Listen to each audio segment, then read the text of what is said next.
नमस्कार दोस्तों महाराष्ट्र हो या देश का कोई भी हिस्सा या फिर लोकसभा चुनाव जो अभी 5 महीने पहले ही संपन्न हुए हैं, हर जगह चुनावी लड़ाई दो विचारधाराओं के बीच ही चल रही है। प्रधानमंत्री नरेंद्र मोदी कांग्रेस के डीएनए और इकोसिस्टम की बात करते हैं तो कांग्रेस नेता राहुल गांधी प्रधानमंत्री नरेंद्र मोदी, उनकी पार्टी और मातृ संगठन आरएसएस की विचारधारा की बात करते हैं। प्रधानमंत्री नरेंद्र मोदी कांग्रेस को अर्बन नक्सल का समूह बताकर हमला करते हैं तो राहुल गांधी मोदी, बीजेपी और आरएसएस पर हिंदू कट्टरता, नफरत और धार्मिक आधार पर भेदभाव का आरोप लगाते हैं। विचारधारा की इस लड़ाई और आरोपों की तस्वीर आपके सामने आती भी रहती है, लेकिन अभी तक ऐसी तस्वीरें, ऐसी बातें सिर्फ उत्तर भारत में ही नजर आती थीं। बीजेपी के एजेंडे को लेकर उत्तर भारत को मीडिया के एक बड़े हिस्से में काऊ बेल्ट भी कहा जाने लगा, लेकिन अब प्रधानमंत्री नरेंद्र मोदी के लगातार तीसरी बार बीजेपी की सत्ता में आने के बाद बीजेपी और आरएसएस की विचारधारा का विस्तार दक्षिण की ओर भी बढ़ता जा रहा है। ये काम करने वाले मोदी के सहयोगी और विरोधी दोनों हैं। बीजेपी के सहयोगी टीडीपी नेता और आंध्र प्रदेश के मुख्यमंत्री चंद्रबाबू नायडू और मोदी के विरोधी लेकिन राहुल गांधी के सहयोगी डीएमके नेता और तमिलनाडु के सीएम एमके स्टालिन दोनों ही ज्यादा बच्चे पैदा करने की वकालत कर रहे हैं। नायडू ने ऐलान किया है कि लोग 2 से ज्यादा बच्चे पैदा करें।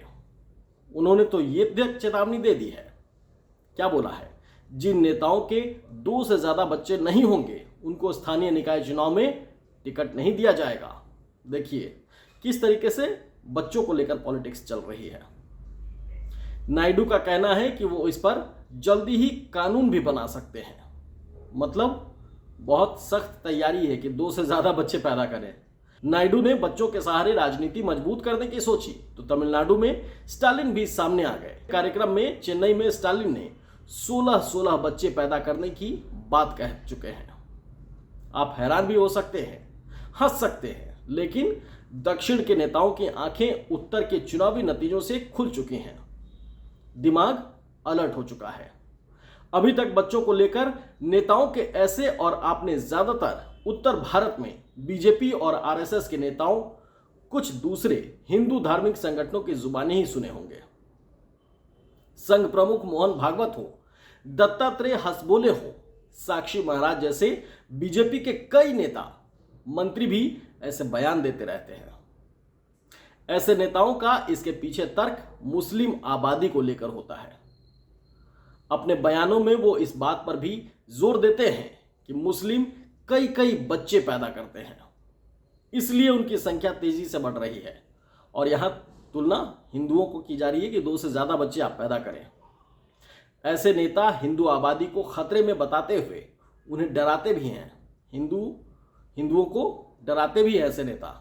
इन सब का जो असल टारगेट होता है वो राजनीतिक रूप से वोटों की गोलबंदी ही होता है। हिंदू समाज की भलाई की मंशा कहीं नहीं है और हिंदू खतरे में है। ये तो जुमला ही हास्यास्पद हो गया है, क्योंकि मुगलों और अंग्रेजों के करीब 800 साल के शासन के बाद भी जब ऐसी बातें बेमानी हो रही हैं तो अब इनका जिक्र सियासत से ज्यादा कुछ नहीं दिखता। 2014 से पहले यहां तक कि 1992 की अयोध्या की घटना के बाद भी ऐसा कोई माहौल देश में नहीं रहा। छोटी बड़ी कुछ घटनाओं से इनकार नहीं किया जा सकता, लेकिन पूरे देश में किसी एक आबादी पर दूसरी आबादी की ओर से कोई खतरा नहीं है। ये कोरी बकवास है, कोरी बकवास। अब आप भी इसी देश में रहते हैं और सब कुछ अपनी आंखों से देख रहे हैं। धर्म को सियासत में कैसे मिलाया गया और इसे एक नशे की तरह कैसे फैलाया गया, ये सब भी आपके सामने है।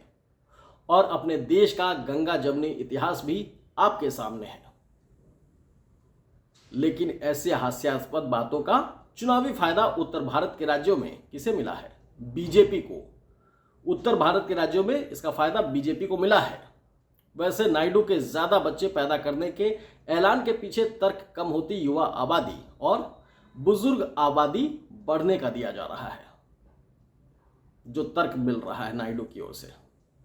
इस मामले में देश की कुल आबादी को भी आप सब जानते हैं, और किसी मामले में तो नहीं, लेकिन आबादी के मामले में चीन को बहुत पहले ही हम लोग पीछे छोड़कर नंबर 1 का मुकुट पहने हुए हैं।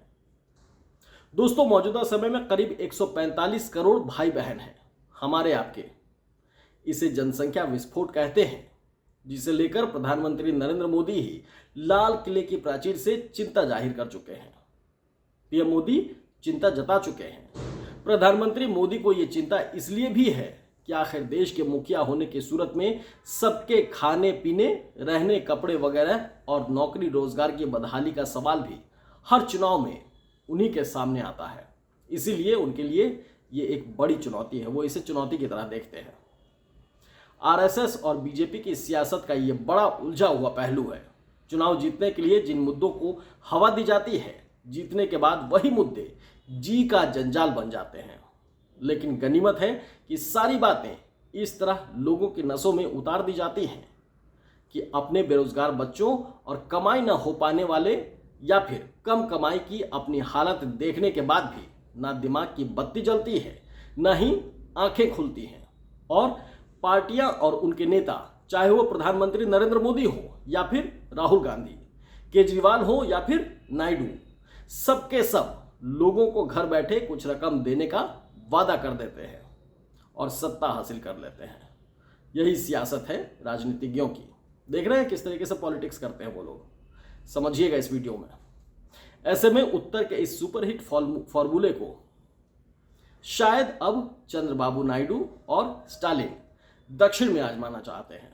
कुछ निजी मुद्दों को राजनीति में हथियार की तरह इस्तेमाल करने का जो हुनर प्रधानमंत्री नरेंद्र मोदी को आता है, लगता है कि वही हुनर अब नायडू और स्टालिन भी सीखना चाहते हैं साउथ में। क्योंकि बार बार राज्यों में सत्ता की अदला बदली भला किसी मुख्यमंत्री को रास क्यों नहीं आने लगती।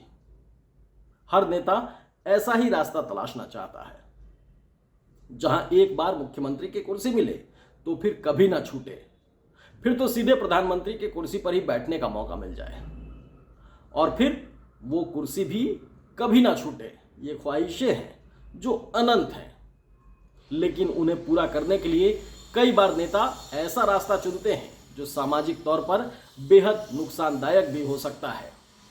वैसे तो बच्चों को लेकर आंध्र प्रदेश के सीएम नायडू और तमिलनाडु के सीएम स्टालिन की सोच एक जैसी है, लेकिन उत्तर भारत में बीजेपी और आरएसएस के आजमाए हुए मुद्दों पर दक्षिण की सियासत गरमाने में नायडू एक कदम आगे हैं।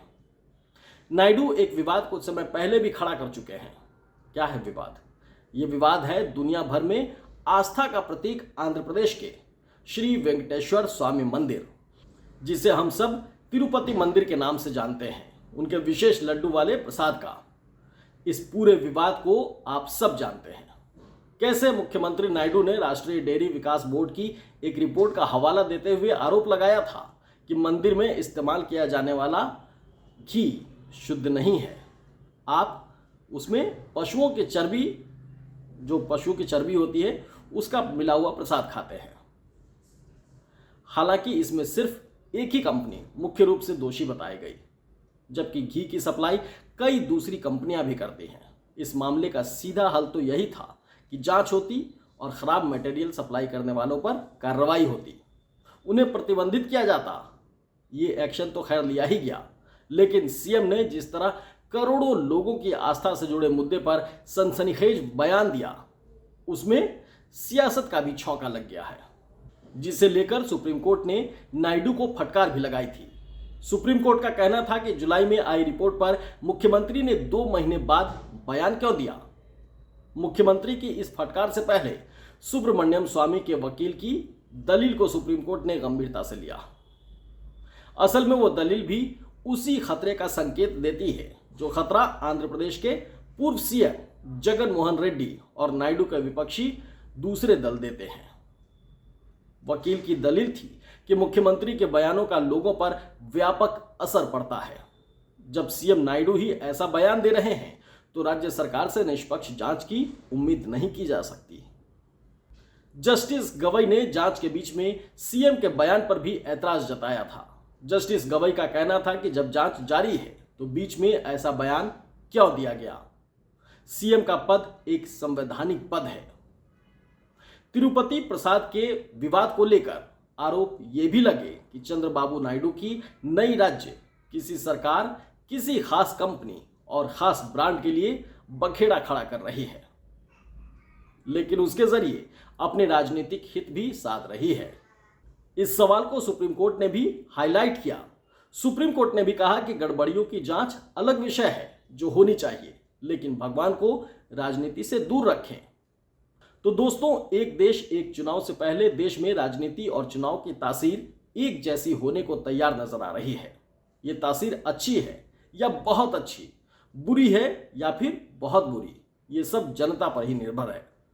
145 करोड़ की जनता क्या सोचती है, इसका कोई एक पैमाना निकालना बहुत मुश्किल है, लेकिन आंकड़े के इस दौर में आंकड़ा ही पैमाना माना जाता है।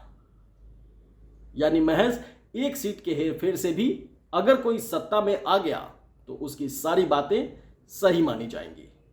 आखिर जनता के वोट से बनी सरकार ही देश का अंतिम सच है और सबसे बड़ी ताकत है, जो सर्वोच्च न्यायालय को भी चुनौती दे सकती है, जिसके ऊपर संविधान की व्याख्या और हिफाजत करने की जिम्मेदारी है।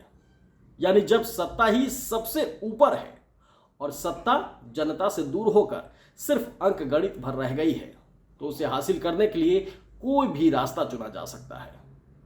उत्तर का एक आजमाया हुआ रास्ता अब दक्षिण से भी समझ लिया है। रास्ता अगर सत्ता तक पहुंचा सकता है तो पार्टी लाइन का भी कोई मतलब नहीं है। बीजेपी, आरएसएस अगर ज्यादा बच्चे पैदा करने की बात करती है तो उसका अपना वोट बैंक है, स्टालिन का अपना। राहुल गांधी अपनी विचारधारा की लड़ाई लड़ते रह सकते हैं, लेकिन उन्हें ध्यान रखना चाहिए कि राजनीति, चुनाव और सत्ता को लेकर उनकी जो सोच है वो उनके सहयोगियों को भी नहीं हो सकती है, उनके सहयोगियों की भी ये सोच। और ऐसा कोई घालमेल उनकी विचारधारा की लड़ाई को कमजोर करेगा, जिसके लिए राहुल गांधी के बाहर के सहयोगी ही नहीं, उनकी अपनी पार्टी के लोग भी कम नहीं हैं। ये वीडियो आपको कैसा लगा कमेंट में बताइएगा, क्योंकि पूरी डिटेल के साथ हमने ये खबर आपको बताई है। और ज़्यादा खबरों से जुड़े रहने के लिए हमारे इस चैनल एक्सक्लूसिव खबर को लाइक और सब्सक्राइब कर ले, ताकि लगातार आपको वीडियो मिलता रहे। इसके साथ साथ हमारा एक और चैनल है एआई पर बेस्ड, एआई इंडिया ऑनलाइन, आप उसे भी लाइक और सब्सक्राइब कर लीजिए। उसकी डिटेल सारे सोशल मीडिया का लिंक आपको डिस्क्रिप्शन में मिल जाएगा, तो उसे भी लाइक और सब्सक्राइब कर लीजिए, ताकि आपको हर खबर एआई से जुड़ती भी मिलती रहे। धन्यवाद।